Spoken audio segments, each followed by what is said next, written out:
Hello আমার প্রিয় স্নেহের ছাত্রছাত্রীরা, আজকে আমরা করব ক্লাস 8 এর রায় ও মার্টিন প্রশ্নবিচিত্রা 2024 পেজ নাম্বার 117 পেজের আলিপুরদুয়ার হাই স্কুল। এই সেটটা আজকে আমরা করব। দেখো একের দাগে আছে -5/2 এর সঙ্গে কত যোগ করলে শূন্য পাবো। তো এই প্রশ্নটা করার আগে তোমাদের একটা উদাহরণ দিই। উদাহরণটা যদি তোমরা বুঝতে পারো তাহলে এই অঙ্কটাও বুঝতে পারবে। তো তোমাকে যদি বলি যে 10-এর সঙ্গে কত যোগ করলে শূন্য পাবো আমরা, তাহলে তোমরা কি করবে, এখানে -10 দিবে, তাই তো। তো দেখো 10, এখানে প্লাসে মাইনাসে হবে -10, তাহলে 10-এর থেকে 10 বিয়োগ করলে কি হবে, শূন্য পাবো। ঠিক একই রকম ভাবে দেখো এই প্রশ্নটা কি আছে, -5/2। তো বলেছে এটার সঙ্গে কত যোগ করলে, মানে এখানে আমরা কত যোগ করলে শূন্য পাবো। তো প্রথমে আমরা এটাকে আগে ভেঙে নেই, মাইনাসে মাইনাসে যদি গুণ করি তাহলে আসবে +5/2। তাহলে দেখো এখানে ছিল 10-এর আগে কি ছিল, প্লাস চিহ্ন ছিল, তাহলে সেটার উল্টো চিহ্ন দিয়ে আমরা কি করেছিলাম, যোগ করেছিলাম। ঠিক একই রকম ভাবে এখানে আছে 5/2, তাহলে এর উল্টো চিহ্নটা কি হবে, -5/2। তো সেটা দিয়ে আমরা এখানে যোগ করব, ঠিক আছে। তো তাহলে প্লাসে মাইনাসে কি হবে, -5/2। তাহলে দেখো কত আসবে, এটার সামনে প্লাস আছে এটার সামনে মাইনাস, তো কেটে যাবে, তাহলে হবে 0। তাহলে আমরা বলতে পারি একের দাগে যে প্রশ্নটা আছে -5/2 এর সঙ্গে যদি আমরা -5/2 যদি যোগ করি তাহলে 0 হবে। তাহলে এটা বি এর যে অপশনটা আছে, বি অপশন -5/2, এটা সঠিক হবে। 2-এর দাগে আছে 6y = 5 + y হলে y এর মান কত। তো দেখো আমি প্রশ্নটা তুলে নিচ্ছি। 6y = আছে 5 + y, এটা হলে আমাদের বের করতে বলেছে y এর মান কত। তো যার মান বের করতে বলবে সেটা সবসময় বাঁ পাশে থাকবে, এটা সবসময় মনে রাখবে। তাহলে 6y + yটা এ পাশে নিয়ে আসবো, -y হয়ে যাবে, সমান হবে 5, বা প্লাসে মাইনাসে কি হবে, মাইনাস হবে। তাহলে 6টা y থেকে যদি একটা y চলে যায় তাহলে কয়টা y থাকবে, 5টা y, সমান এখানে থাকবে 5, বা y সমান দেখো y আর 5-এর মাঝখানে কিন্তু এখানে কোনো চিহ্ন নাই, মানে গুণ আছে। তাহলে গুণ আকারে থাকলে সেটা সমান ওপাশে গেলে ভাগ হয়ে যাবে, ভাগ মানে এটা নিচে চলে যাবে। তাহলে 5 দিয়ে কেটে দিচ্ছি, 5 × 5, বা y সমান হবে 1। তাহলে দেখো এখানে অপশন আছে, বি এর যে অপশনটা আছে, এই বি এর অপশনটা সঠিক হবে। তো আরেকটা কথা বলে দেই, এখানে যে বি এর অপশনে +1 আছে, এখানে কোনো চিহ্ন নাই, মানে কিন্তু প্লাস, মানে যে কোনো সংখ্যার সামনে কোনো চিহ্ন যদি না থাকে তাহলে সবসময় ধরে নেবে সেটা প্লাস চিহ্ন আছে, ঠিক আছে। 3-এর দাগে আছে কোন কোন দুটি পরস্পর পূরক কোণ। তো দেখো পরস্পর পূরক কোণ কাকে বলবো সেটা আগে জেনে নাও। পরস্পর পূরক কোণ আমরা তাকেই বলবো যে কোণ দুটো যোগ করে 90 ডিগ্রি হবে। তাহলে দেখো এখানে প্রথম যে এ নাম্বার অপশনটা আছে, এ নাম্বার অপশনে কি আছে বলতো, 45 ডিগ্রি আছে, আর কি আছে 55 ডিগ্রি। তো এই দুটোকে আমরা প্রথমে যোগ করে নেব, তাহলে দেখি কত হয়। তাহলে আসবে 10, 4 5 9, আর 1 10, কত ডিগ্রি হয়ে গেল, এই দুটো যোগ করলে 100 ডিগ্রি হয়ে গেল। কিন্তু আমি বলেছিলাম পরস্পর পূরক কোণ আমরা তাদেরকেই বলবো যে কোণ দুটো যোগ করে 90 ডিগ্রি হবে, তার মানে এটা হবে না, এ নাম্বার অপশনটা হবে না। এবার বি নাম্বার অপশনটা দেখো, 70 আর কি আছে 30 আছে, এটা মুখে মুখে যোগ হয়ে যায়, 70 আর 30 যোগ করলে কত আসবে, 100, তার মানে এটাও পরস্পর পূরক কোণ হবে না। তারপর দেখো সি এর দাগে আছে 42 আছে, আর কি আছে 39 আছে। তো এটাকে যদি যোগ করি তো দেখো কত আসে, 9 আর 2 যোগ করলে 11, 11 এক হাতে থাকবে 1, 3 4 7, আর 1 হবে 8, অর্থাৎ 81 ডিগ্রি, তার মানে এটাও হবে না। তারপরে দেখো ডি এর অপশনে কি আছে, 25 ডিগ্রি আছে, আর কি আছে বলো তো, 25 ডিগ্রি আছে আর 65 ডিগ্রি আছে। তো এই দুটো যদি যোগ করে দিই তাহলে কত আসবে, 0 6 2 8, আর 1 9, অর্থাৎ এই দুটো কোণ যদি আমরা যোগ করি তাহলে 90 ডিগ্রি এলো। অর্থাৎ ডি নাম্বার যে অপশনটা আছে 25 ডিগ্রি, 65 ডিগ্রি, এই দুটি কোণ হবে পরস্পর পূরক কোণ। বোঝা গেল। 4-এর দাগে আছে প্রদত্ত সংখ্যাগুলির মধ্যে মূলদ সংখ্যা নয় কোনটি। তো দেখো মূলদ সংখ্যা কাকে বলে সেটা প্রথমে আমরা জেনে নিই। মূলদ সংখ্যা মানে যে সংখ্যাটাকে আমরা p/q আকারে প্রকাশ করতে পারবো, এখানে আবার যেখানে q হবে ≠ 0। আমি কি বললাম, মূলদ সংখ্যা মানে সেই সংখ্যাটাকেই বলবো যে সংখ্যাটাকে আমরা পি বাই কিউ আকারে প্রকাশ করতে পারবো, আর যেখানে এই কিউ এর মান কখনো শূন্য হওয়া চলবে না। ঠিক আছে, তো দেখো এখানে যে প্রথম অপশনটা আছে কি আছে বলো তো, এ নাম্বার অপশনটা আছে 2.35 এটা আছে। তো দেখি এটাকে পি বাই কিউ আকারে আমরা প্রকাশ করতে পারি কিনা। তো দেখো দশমিক যদি তুলে দেই, দশমিকের আগে যাই থাকুক না কেন একটা এক, আর দশমিকের পরে এখানে কয়টা সংখ্যা, দুটো সংখ্যা, অর্থাৎ আমরা লিখবো দুটো শূন্য। তাহলে দেখো এটাকে আমরা ওপরেরটাকে আমরা পি লিখতে পারি, আর নিচেরটাকে কি লিখতে পারি, কিউ লিখতে পারি। অর্থাৎ 2.35 এটাকে আমরা পি বাই কিউ আকারে প্রকাশ করতে পারি, অর্থাৎ এটা কি মূলদ সংখ্যা। কিন্তু আমাদের চেয়েছে যে কোনটা মূলদ সংখ্যা নয়। তো দেখো তারপরে যে বি এর যে অপশনটা আছে কি আছে, 4/7 আছে। তো দেখো এটাও কিন্তু মূলদ সংখ্যা, কারণ এটা উপরটাকে আমরা পি লিখতে পারি, নিচেরটাকে কিউ লিখতে পারি। তাহলে পি হলো 4, কিউ হলো কত, 7, তার মানে এটাও মূলদ সংখ্যা। তারপরে দেখো সি এর যে অপশনটা আছে শূন্য, শূন্য কি মূলদ সংখ্যা? হ্যাঁ, শূন্যও মূলদ সংখ্যা। কেন বলো তো, কারণ শূন্যর নিচে তুমি এক লিখতে পারো, তাহলে কত হবে, ভাগ করলে শূন্যই হবে। আবার শূন্যর নিচে তুমি 2 লিখতে পারো, ভাগ করলে কত হবে, শূন্যই হবে। তার মানে কি, এখানে যদি শূন্য নিচে আমি যে কোনো সংখ্যা লিখতে পারি, ভাগ করলে তো শূন্যই হবে। তাহলে এটাকে আমি ওপরেরটাকে আমি পি লিখতে পারি, নিচেরটাকে কিউ লিখতে পারি। মানে পি মানে কত হবে, শূন্য হবে, আর কিউ মানে কি হবে, 1 2 3, তুমি যা ধরবে সেটাই হবে। ঠিক আছে, তাহলে দেখো কিউ এর মানটা কিন্তু শূন্য হলো না, আমাদের বলেছে এখানে কিউ এর মান শূন্য হওয়া চলবে না। কিন্তু এখানে কিউ এর মান তো শূন্য ন, এখানে কি আছে, 1 আছে, 2 আছে, 3 আছে, তুমি যাই ধরো ধরতে পারবে, সেটা কি হবে, শূন্যই হবে। তাহলে আমরা পি বলতে এখানে শূন্যকে ধরবো, আর কিউ বলতে আমরা যে কোনো সংখ্যা ধরে নিতে পারবো। অর্থাৎ শূন্যটাও কি মূলদ সংখ্যা, অর্থাৎ এটাকে আমরা পি বাই কিউ আকারে প্রকাশ করতে পারবো। তারপরে দেখো শেষে যেটা আছে 4+√2, তো এটা কি মূলদ সংখ্যা? এটা মূলদ সংখ্যা নয়। যদি বলো কেন, আমি এক কথায় সোজা ভাষায় বলে দেই, যে সংখ্যাটার বর্গমূল করতে পারবে না সেটাই হলো মূলদ সংখ্যা নয়, অমূলদ সংখ্যা। কি বললাম, যেটাকে আমরা বর্গমূল করতে পারবো না সেটা হলো অমূলদ সংখ্যা। তাহলে দেখো এখানে যে 2 আছে, 2 এর কিন্তু বর্গমূল আমরা করতে পারবো না। ঠিক আছে, তার মানে এই যে সংখ্যাটা আছে পি+4+√2, এটা কিন্তু হবে অমূলদ সংখ্যা, মানে এটা মূলদ সংখ্যা নয়। সেটাই আমাদের বলেছে যে প্রদত্ত সংখ্যাগুলির মধ্যে মূলদ সংখ্যা নয় কোনটি। তার মানে যে ডি যে অপশনটা আছে 4+√2, এটা মূলদ সংখ্যা নয়। এরপরে দেখো 2-এর 1-এর দাগে আছে 1/3 ও 3/5 এর মধ্যে দুটি মূলদ সংখ্যা লেখো। তো দেখো আমি প্রশ্নটা তুলে নিচ্ছি, একটা আছে কি 1/3, আরেকটা আছে 3/5। তো আমরা এর মাঝখানে এর মধ্যে দুটো মূলদ সংখ্যা আমরা কিভাবে বের করব, সব সময় এটা যা আছে তুমি তাই লিখে নেবে, যা আছে এখানেও যা আছে তাই লিখে নেবে। তো দেখো এই যে মানে এই মূলদ সংখ্যার ক্ষেত্রে এখানে আমাদের হর কি আছে বলো তো, এখানে 3 আছে, আর এখানে হর কি আছে, 5 আছে। তো সবসময় ফোকাসটা করতে হবে আমাদের হরগুলোর দিকে। তো এখানে 3 আছে, এখানে 5 আছে। তো এখানে দেখো 3 আছে কিন্তু নেই কি, 5 নেই। তো আমরা 5 দিয়ে এটা এখানেও গুণ করব, এখানেও গুণ করব, বোঝা গেল। একই রকম ভাবে দেখো এখানে 5 আছে কিন্তু কি নেই, 3 নেই, তাই আমরা এখানে 3 দিয়ে গুণ করব, এখানেও 3 দিয়ে গুণ করব। তাহলে সমান সমান যদি গুণ করে দিই কত আসবে, 5 অক্ষে 5 আর 3 5 হবে 15।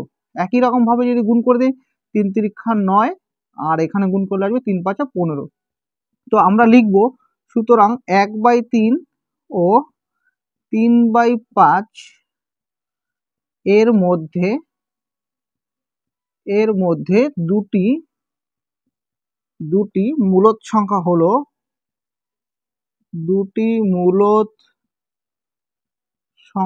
হলো, দেখো দুটো মূলদ সংখ্যা বের করতে বলেছে। তাহলে 5/15 এর পরে কি বলতো, 6/15, তারপর 7/15, 8/15।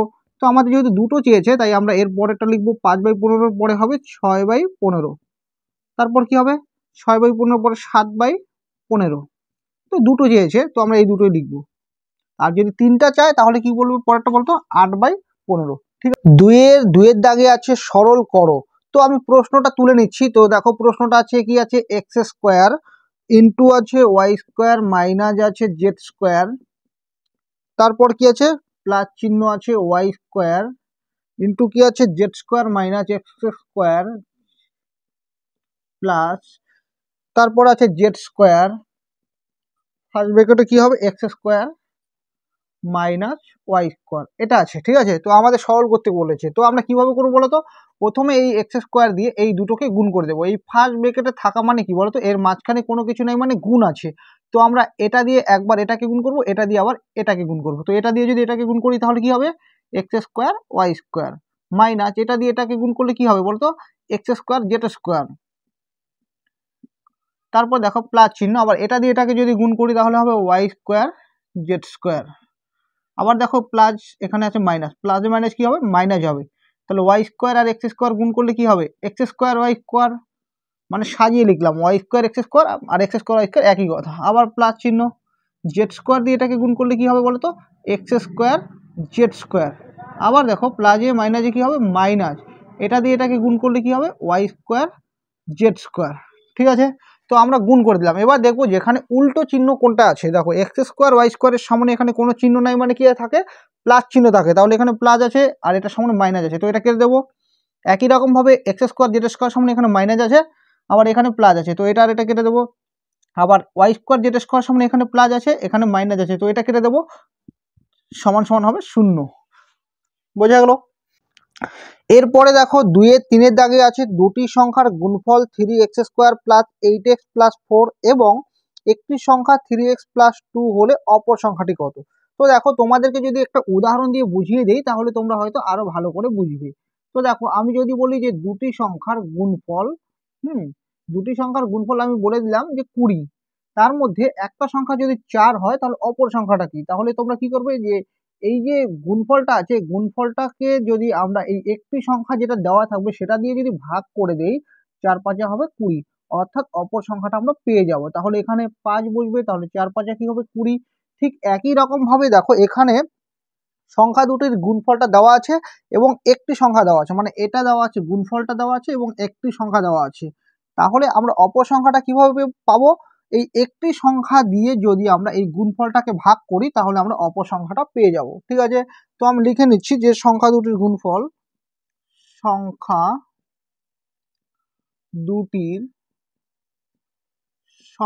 দুটির গুণফল সমান সমান এখানে কি দেওয়া আছে 3x square plus 8x plus হচ্ছে 4 আছে, ঠিক আছে। এবং অপর সংখ্যাটা দেওয়া আছে এবং অপর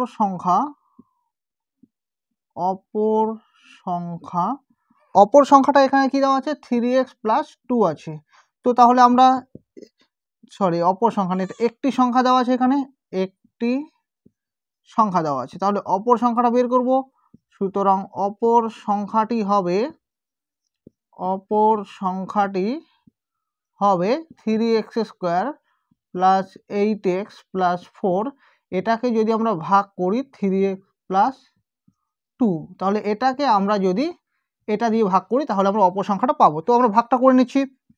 তো দেখো 3x প্লাস 2 দিয়ে ভাগ করছি 3x square plus 8x plus 4, এটাকে আমরা ভাগ করে নিচ্ছি, ঠিক আছে। তো দেখো আমরা এটা ভাগটা কিভাবে করব, তো আমাদের সবসময় এই সংখ্যাটা দেখতে হবে। তো দেখো এখানে 3 আছে, এখানেও 3 আছে, এখানে x আছে একটা, কিন্তু এখানে x আছে কয়টা বলো তো দুটো আছে। তাহলে আমরা এটাকে যদি একটা x দিয়ে গুণ করি তাহলে কিন্তু এই সংখ্যাটা চলে আসবে। আমি আবারও বলছি, এখানে যে সংখ্যাটা দেওয়া আছে সেটাকে সবার প্রথম আমাদের ফোকাস দিতে হবে। তো এই সংখ্যাটাকে কত দিয়ে গুণ করলে এই সংখ্যাটা আসে সেটাকে আমাদের নজর দিতে হবে। তো দেখো এখানে 3 আছে, এখানেও 3 আছে, এখানে x আছে দুটো, এখানে x আছে একটা, তার মানে আর একটা যদি x দিয়ে গুণ করি এটাকে তাহলে 3x স্কোয়ার হয়ে যাবে। তো দেখো x দিয়ে আমি যদি এটাকে গুণ করি তাহলে আসবে 3x গুণ করলে হবে x স্কোয়ার, এই প্লাস x দিয়ে আবার এটাকেও গুণ করতে হবে তাহলে হবে 2x। এবার যা চিহ্ন আছে এখানে নাই মানে প্লাস আছে, তার উল্টো চিহ্ন দেবো আমরা মাইনাস, প্লাসের উল্টো হবে মাইনাস। তো দেখো এটার সামনে প্লাস আছে এটার সামনে মাইনাস, তাহলে প্লাসে মাইনাসে মাইনাস, অর্থাৎ এটা কেটে যাবে। আবার দেখো এখানে ওপরে চিহ্ন আর নিচে চিহ্নটা কাজ করবে, তাহলে প্লাসে মাইনাসে কী হবে মাইনাস হবে। 8টা x থেকে যদি দুটো x আমরা বিয়োগ করে দিই তাহলে আসবে 6টা x। চিহ্ন থাকবে সবসময় বড় সংখ্যার সামনেটা চিহ্ন থাকবে, তাহলে 8x এর সামনে কি আছে প্লাস আছে, তার মানে এখানে প্লাস চিহ্ন হবে। বোঝা গেল। আর কি পড়ে রইল +4। তো একই রকমভাবে দেখো এখানে প্লাস চিহ্ন আছে এখানে প্লাস দেবো। তো এবার এখানে কি আছে বলো তো 6x আছে, তাহলে এই 3x কে আমরা কত দিয়ে গুণ করলে 6x হবে বলো তো? 2 দিয়ে গুণ করলে। দেখো এখানে যে 3 আছে, 3কে যদি আমরা 2 দিয়ে গুণ করি তাহলে 3 দুগুণে 6 আসবে, আর x তো আছেই, তাহলে এটা 6xই হবে। তাহলে 2 দিয়ে 3x গুণ করলে হবে 6x। আবার দেখো প্লাস চিহ্ন, এখানে প্লাস প্লাস প্লাস প্লাসই থাকবে, 2 দিয়ে এটাকে গুণ করলে আসবে 2 দুগুণে 4। ঠিক আছে, একই রকমভাবে উল্টো চিহ্ন করবো। তাহলে এখানে প্লাস আছে, এর উল্টো চিহ্ন মাইনাস, এখানে প্লাস আছে তো উল্টো চিহ্ন হবে মাইনাস, তো এটা কেটে যাবে, তাহলে কি থাকবে? 0। তাহলে লিখবো সুতরাং অপর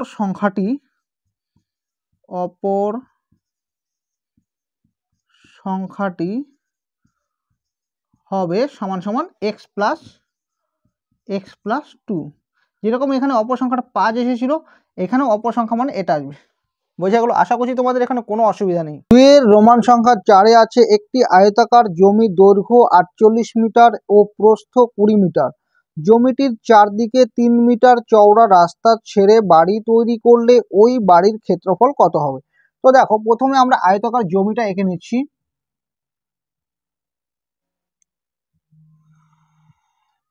তো দেখো প্রথমে আমরা আয়তাকার জমিটা এঁকে নিলাম। এই জমিটার দৈর্ঘ্য বলেছে এখানে 48 মিটার, অর্থাৎ দৈর্ঘ্য বলতে এটা দৈর্ঘ্য বলেছে 48 মিটার, তাহলে ওপরেরটা 48 মিটার হলে এটাও 48 মিটার হবে, তাহলে দৈর্ঘ্য হবে 48 মিটার, এবং প্রস্থ বলেছে কত?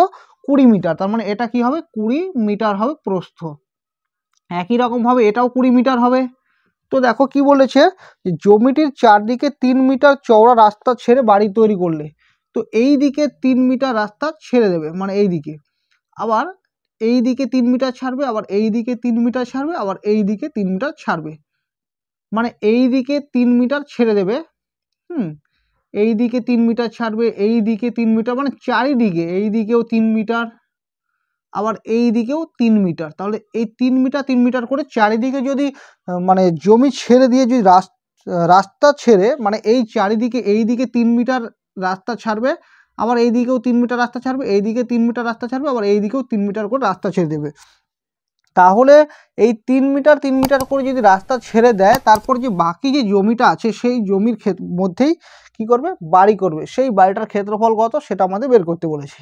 তো দেখো আমরা প্রথমে লিখে নেব যে আয়তাকার জমির দৈর্ঘ্য, আয়তাকার জমির দৈর্ঘ্য সমান সমান এখানে দেওয়া আছে 48 মিটার, এবং প্রস্থ সমান সমান দেওয়া আছে 20 মিটার, এটা দেওয়া আছে। ঠিক আছে, এবার যেহেতু চারদিকেই 3 মিটার করে রাস্তা ছেড়ে দিয়ে জমি বাড়ি তৈরি করবে, তাহলে লিখবো সুতরাং চারদিকে 3 মিটার করে রাস্তা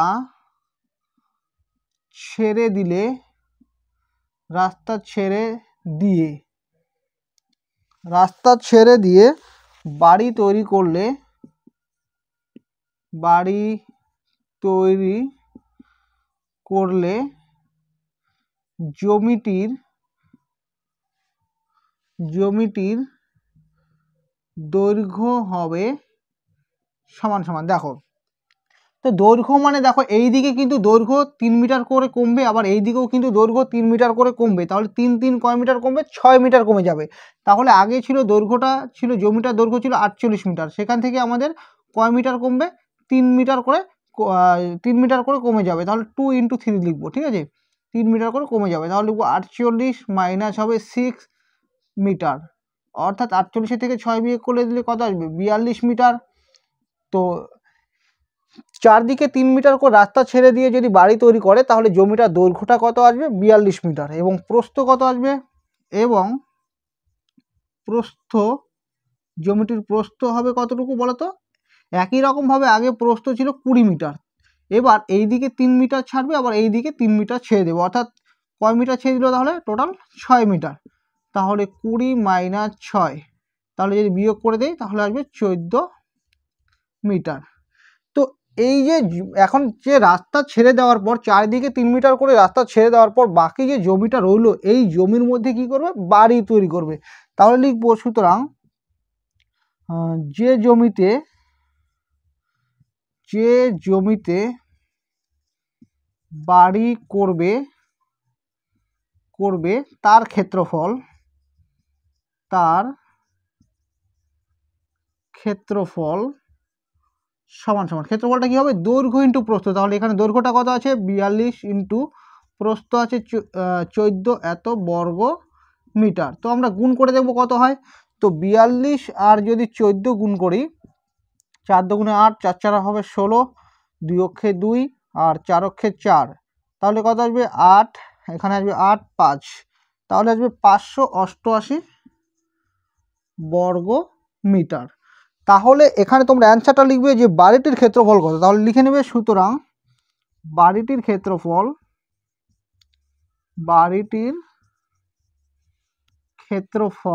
সমান সমান 588 বর্গ মিটার। তাহলে এই জায়গাটার মধ্যেই কিন্তু বাড়িটা করবে, যার ক্ষেত্রফলটা হলো 588 বর্গ মিটার। এরপরে দেখো 3-এর রোমান সংখ্যা 1-এ আছে a/b plus b/a equal to 1 হলে a cube plus b cube এর মান নির্ণয় করো।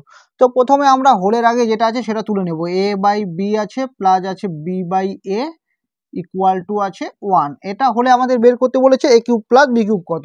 তো প্রথমে আমরা কি করবো বলো তো লসাগু করবো, তাহলে লসাগু মানে এই দুটোর গুণফল হবে ab, তাহলে b দিয়ে যখন লসাগুর সময় বলি এখানে যে নিচে যে সংখ্যাটা থাকে সেটা দিয়ে আমরা এটাকে ভাগ করব। তাহলে দেখো ab কে যদি আমরা b দিয়ে ভাগ করি তাহলে b কেটে যাবে, থাকবে কি a দিয়ে ওপরে রেখে গুণ করলে হবে a স্কোয়ার প্লাস একই রকমভাবে এখানে যে a আছে a দিয়ে এবার এই লসাগুটাকে ভাগ করব, তাহলে লসাগুটা হলো ab কে যদি a দিয়ে ভাগ করি তাহলে থাকবে b দিয়ে b কে গুণ করলে হবে b স্কোয়ার সমান সমান 1। ঠিক আছে, তো দেখো এটার নিচেও নয় মানে কিন্তু 1 আছে, তাহলে আমরা কোনাকুনি গুণ করবো। তো এই দিকে যদি ওপরটার সঙ্গে 1 গুণ করি তাহলে হবে a square plus b square সমান সমান, এবার আমরা করব এই দিকে গুণ, এবির সাথে যদি 1কে গুণ করি তাহলে এবি হবে, বা এবার এটাকে আমরা কি করব সাজিয়ে নেব। তো দেখো আমরা সাজাচ্ছি কিভাবে, a স্কোয়ার প্লাস এবিটা এই পাশে আসলে হবে মাইনাস এবি, আর এখানে প্লাস বি স্কোয়ার সমান সমান হবে 0।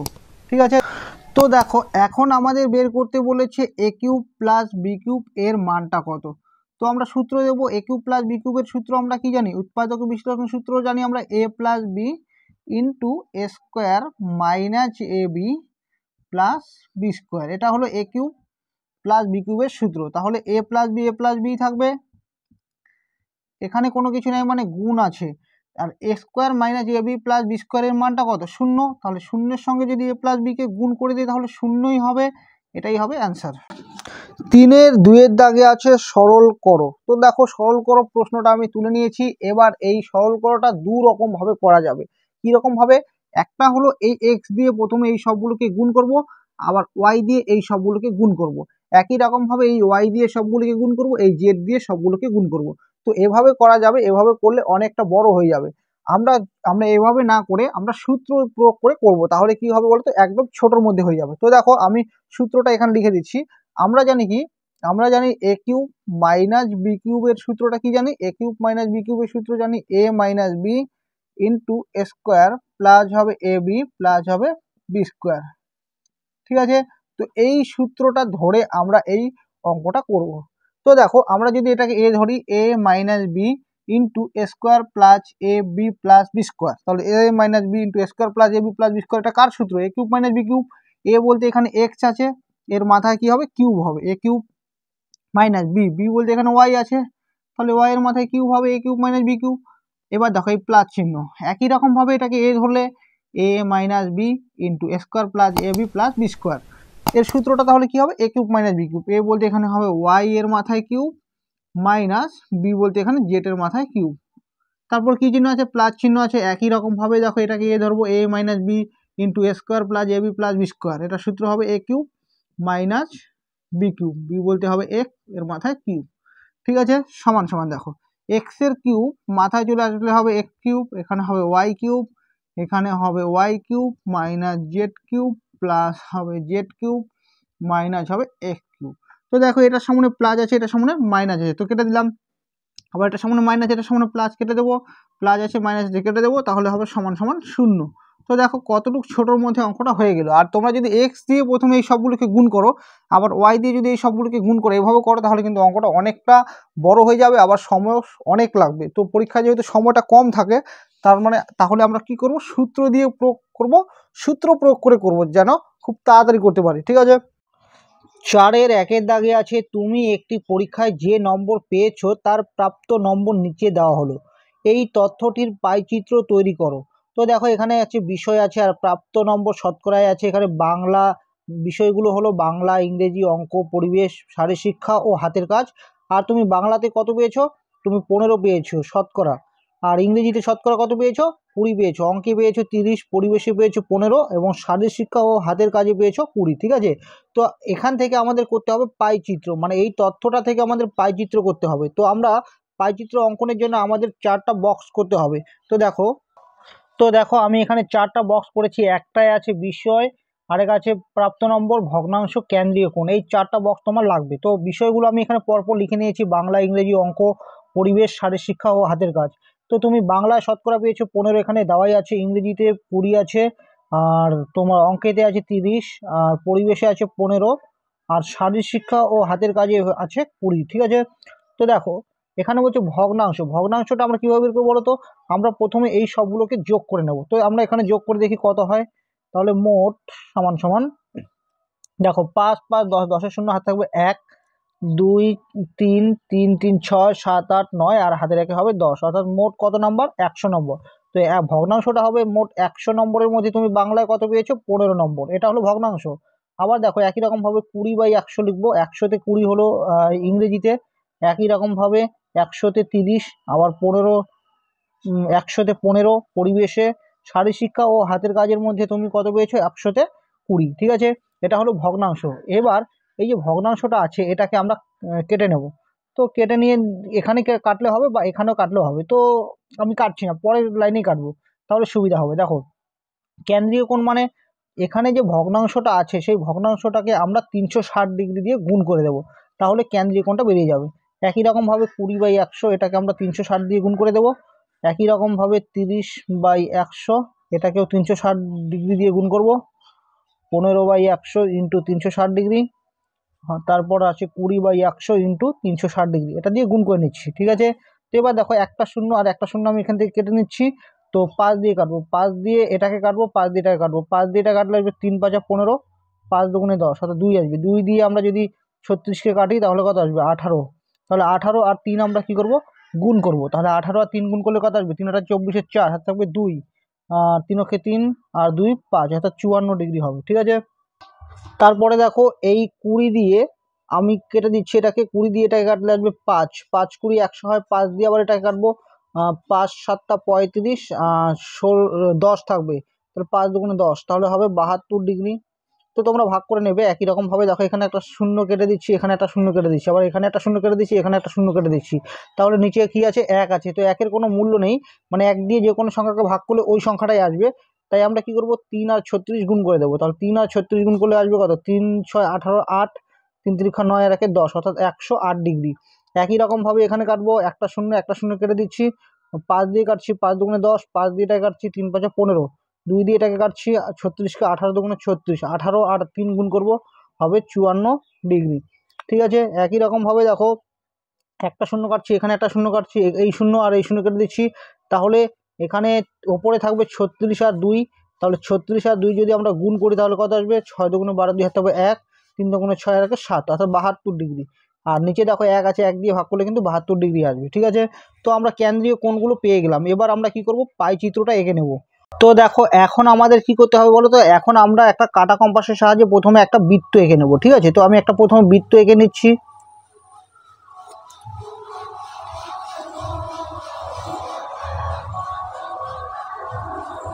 তো দেখো আমি একটা বৃত্ত এঁকে নিলাম। এবার এই যে কেন্দ্রবিন্দুটা আছে, তো এটাকে আমি চিহ্নিত করে নিচ্ছি, এটা কেন্দ্রবিন্দু। তো আমরা কি করব বলো তো, প্রথমে আমরা এখানে যে বিষয়গুলো দেওয়া আছে, মানে বাংলাতে কত ডিগ্রি আছে, এখানে 54 ডিগ্রি, তাহলে প্রথমে আমরা এখানে 54 ডিগ্রি আঁকবো। ঠিক আছে, তো দেখো 54 ডিগ্রি আঁকার জন্য প্রথমে আমাদের এখানে একটা ব্যাসার্ধ নিতে হবে। ঠিক আছে, যে এখানে আমরা 54 ডিগ্রি আঁকার জন্য একটা স্কেলের সাহায্যে ব্যাসার্ধ নিয়ে নিলাম। এবার এখানে আমরা কি করব, চাঁদা বসিয়ে 54 ডিগ্রি আঁকবো। তো দেখো এখানে যে এই কেন্দ্রটা এটার সঙ্গে সমান করব, এটার সঙ্গে সমান করে এই সরলরেখার সঙ্গে আমরা এটাকে সমান করে দেবো। ঠিক আছে, তো দেখো আমি সরলরেখার সঙ্গে সমান করে দিলাম। তাহলে আছে 54 ডিগ্রি। 54 ডিগ্রি কোথায় বলো তো, এই যে 50 ওপরের যে মানে নিচের ঘরগুলো দেখবো, ঠিক আছে। তাহলে এখানে দেখো এটা হলো 50, তারপর 54 কোনটা হবে, এই যে এটা হবে 54, মানে বড় দাগের আগের দাগটা, তাও 54 মানে এইটা, ঠিক আছে। তো এটা হলো 54। তো এবার আমরা কি করব, এটাকে যোগ করে দেব। তো দেখো আমি যোগ করে দিচ্ছি।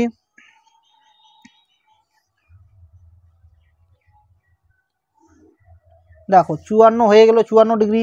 তাহলে এই 54 ডিগ্রিটা বলো তো কি, এই 54 ডিগ্রিটা কোন বিষয় আছে, বাংলা আছে। তো আমরা এখানে লিখে নেব যে এটা হলো বাংলা।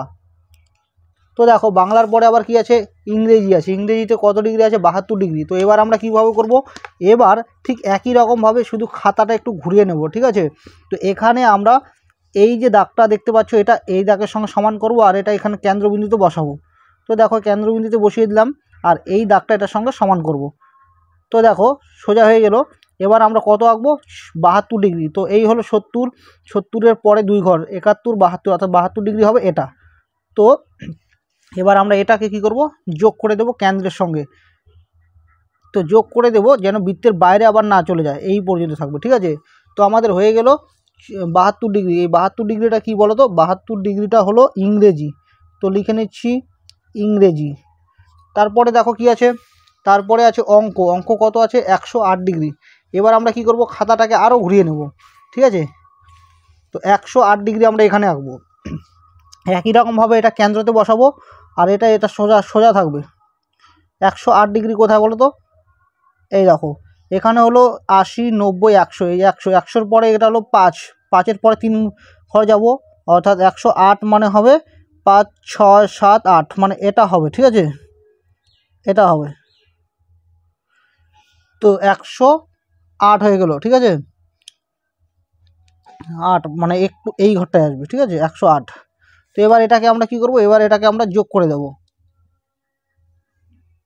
তো যোগ করে দিলাম, এটা হলো 108 ডিগ্রি। এটা কি বলো তো, এটা হলো অঙ্ক। তো লিখবো 108 ডিগ্রি, এটা হলো অঙ্ক। এরপরে দেখো কি আছে, পরিবেশ আছে। পরিবেশ কত আছে, 54 ডিগ্রি। তো একই রকমভাবে আমরা 54 ডিগ্রিটা কোথায় আঁকবো বলো তো, এখানে যে 108টা এঁকেছি সেটার ওপরে আঁকবো। তো দেখো খাতাটা আমি ঘুরে নিলাম। তো এখানে আঁকবো আমরা 54 ডিগ্রি। তো এটার সঙ্গে এটা কেন্দ্রবিন্দু থাকবে, আর এটার সঙ্গে এটা সোজা থাকবে।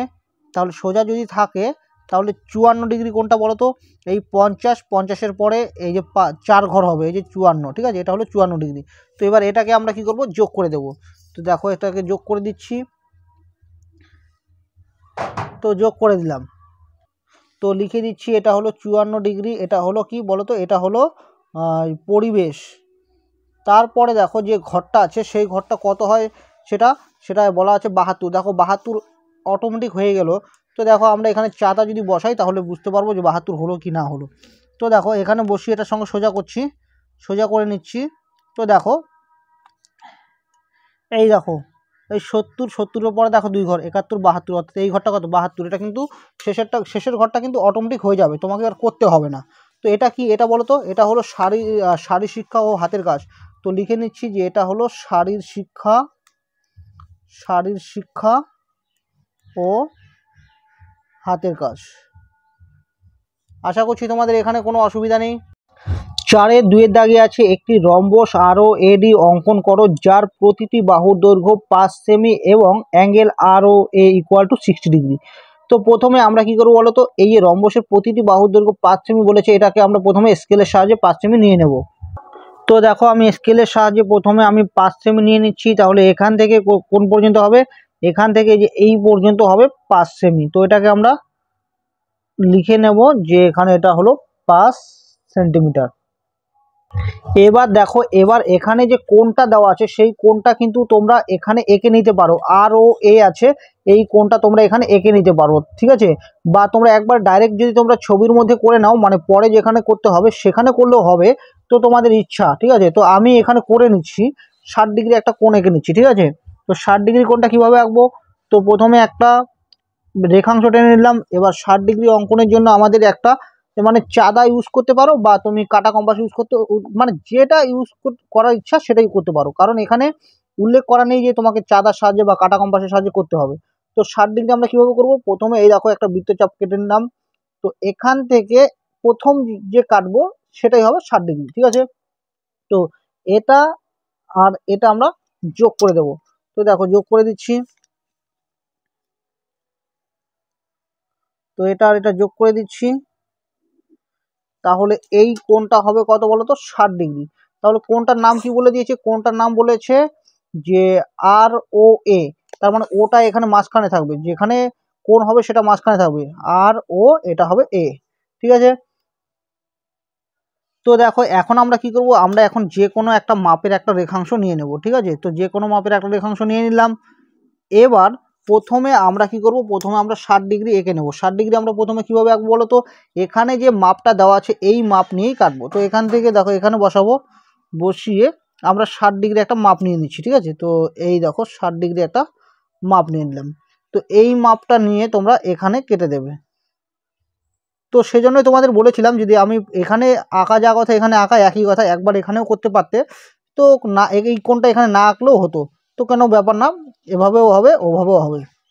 তো এবার কি করব, এখান থেকে এই মাপটা নেব। তো দেখো নিয়ে নিলাম। এই মাপটা আমরা কি করব, এখানে বসিয়ে কেটে দেব। তো কেটে দিলাম। এবার আমরা এটাকে যোগ করে দেব। তো দেখো এবার এটা আমি যোগ করে দিচ্ছি। ব্যাস যোগ করে দিলাম। তো এটার নাম কি হবে বলো তো, ও হবে, এটার নাম হবে এ। তো এবার আমরা এখানে রম্বসের বলেছে প্রতিটি বাহু দৈর্ঘ্য 5 সেন্টিমিটার করে, তাহলে আমরা এখানে 5 সেন্টিমিটার আমরা কাটা কম্পাসের সাহায্যে মাপটা নেব। তো দেখো এখান থেকে এই পর্যন্ত এটা হলো 5 সেন্টিমিটার। তো এটাকে আমরা এখানে বসিয়ে কাটবো প্রথমে। তো এখান থেকে এই কেটে নিলাম 5 সেন্টিমিটার। একই রকমভাবে এখান থেকে এখানে কাটবো, একই রকমভাবে একই মাপ মানে 5 সেন্টিমিটার সবগুলো হবে। এখান থেকে বসিয়ে এখানে কাটবো, আবার এখানে বসিয়ে এখানে কেটে দেবো। ঠিক আছে, তো এবার এই বিন্দুগুলোকে ছেদ করে দেবো। তো এটার বিন্দু হলো এখানে, এটার সঙ্গে আমরা এটাকে যোগ করে দেব। তো দেখো যোগ করে দিলাম, আবার এটা আর এটা যোগ করে দেব। তো যোগ করে দিচ্ছি, হয়ে গেল। এই হয়ে গেল আমাদের রম্বসটা। তো রম্বসের নামটা আমরা এখানে দিয়ে দিচ্ছি, এটাকে বলবো আর, এটা ও এ, এটা হলো ডি। তাহলে আর ও এ ডি হলো কি একটা রম্বস। তো এখানে শেষে একটু লিখে নেবে যে সুতরাং এখানে ও এ এডি মানে এই বাহুটা এডি, তারপর এটা হলো আর ডি বা ডিআর, একটা বলে হলো ডিআর, আর এটা হলো আরও বা ও আর। এই সবগুলো কত বলো তো, সবগুলো হলো 5 সেন্টিমিটার। আর এখানে যে কোণটা আছে আর ও এ, এটা হলো 60 ডিগ্রি, এটা বলাই আছে। তাহলে বুঝলে তো আমরা রম্বসটা কিভাবে আঁকলাম। তাহলে আর ও এ ডি হলো একটা, আর ও এ হবে এখানে কিন্তু, হ্যাঁ আর ও এ ডি হলো একটা রম্বস যার প্রত্যেকটা বাহু হলো 5 সেমি এবং অ্যাঙ্গেল আর ও এ হলো 60 ডিগ্রি। আশা করছি এই পর্যন্ত তোমাদের কোনো অসুবিধা নেই। যদি কোনো অসুবিধা থাকে অবশ্যই আমাকে কমেন্ট করে জানিয়ে দিও।